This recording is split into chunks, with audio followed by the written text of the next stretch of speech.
మండపాలని రద్దు చేస్తారా? అసలేం జరగబోతోంది? శ్రీశైలం సాలు మండపాల పంచాయతీ ఇప్పుడు ఏపీ సీఎం చంద్రబాబు దగ్గరికి వెళ్ళింది. సాలు మంటపాల టెండర్స్ కి ఇవాళ ఆఖరి రోజు టెండర్స్ ని ఆహ్వానించారు దేవాదాయ శాఖ కమిషనర్. అసలు సాలు మంటపాల అవసరం లేదని ట్రస్ట్ చైర్మన్ చెప్తున్నారు. రద్దు చేయాలని కోరుతూ ట్రస్ట్ నుండి సీఎం కి లేఖ రాశారు. మరి రద్దు చేస్తారా, కొనసాగిస్తారా? సీఎం నిర్ణయంపై ఇప్పుడు ఉత్కంఠ కొనసాగుతోంది. శ్రీశైలంలో టెండర్ల రచ్చ జరుగుతోంది. అధికారులు వర్సెస్ ట్రస్ట్ బోర్డ్. మరి సీఎం ఏం చేస్తారు? శ్రీశైలంలో 19 కోట్ల సాలు మంటపాల టెండర్స్ గోల ఇప్పుడు పీక్స్ కు చేరింది. ఎలాంటి మాస్టర్ ప్లాన్ లేకుండా సాలు మంటపాలు కడతామంటోన్న అధికారుల తీరుపై ఆలయ చైర్మన్ రమేష్ నాయుడు మండిపడుతున్నారు. పాలక మండలి 2 సార్లు తిరస్కరించిన దేవాదాయ శాఖ కమిషనర్ ఏకపక్షంగా టెండర్స్ పిలిపించడం రచ్చగా మారింది. టెండర్స్ కు ఈ రోజే చివరి తేదీ కావడంతో అందరి చూపు సీఎం చంద్రబాబు పైనే ఉంది. మరి ఈ వివాదంపై సీఎం స్పందిస్తారా, లేఖ ఆధారంగా టెండర్స్ ను ఆపుతారా?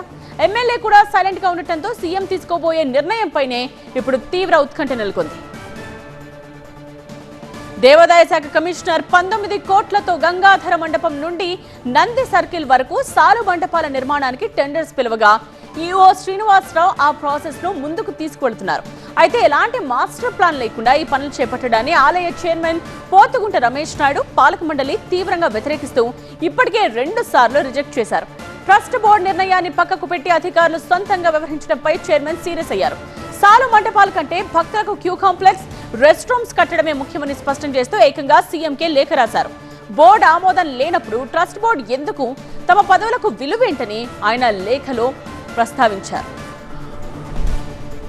ప్రస్తుతం భక్తులకు అవసరమైనటువంటి టాయిలెట్స్, శౌచాలయాలు కావాలి, క్యూ కాంప్లెక్స్ కావాలి, ఎమ్యూనిటీ కాంప్లెక్స్ కావాలి. మేము సాల మండపాలకు మా ట్రస్ట్ బోర్డు వ్యతిరేకం ఏం కాదు.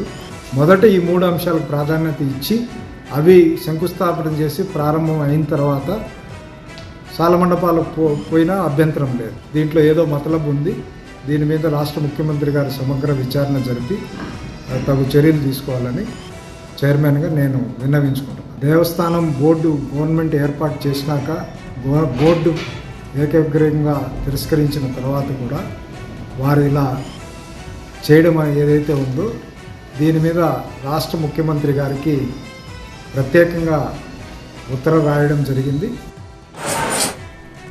ఆఫీసర్స్ టెండర్స్ ఆమోదింప చేసుకోవాలని చూస్తూ ఉంటే ట్రస్ట్ బోర్డు మాత్రం భక్తుల సౌకర్యాలకే ప్రాధాన్యం ఇవ్వాలని డిమాండ్ చేస్తోంది. ఈ గొడవ జరుగుతోన్న ఎమ్మెల్యే బుడ్డా రాజశేఖర్ మాత్రం జోక్యం చేసుకోకుండా సైలెంట్ గా ఉండిపోయారు. ఇవాటితో టెండర్ల టైం అయిపోతూ ఉండడంతో సీఎం చంద్రబాబు జోక్యం చేసుకుని టెండర్స్ ను నిలుపుదల చేస్తారా, లేక అధికారులే అనుకున్నది సాధిస్తారా అనేది ఆసక్తికరంగా మారింది.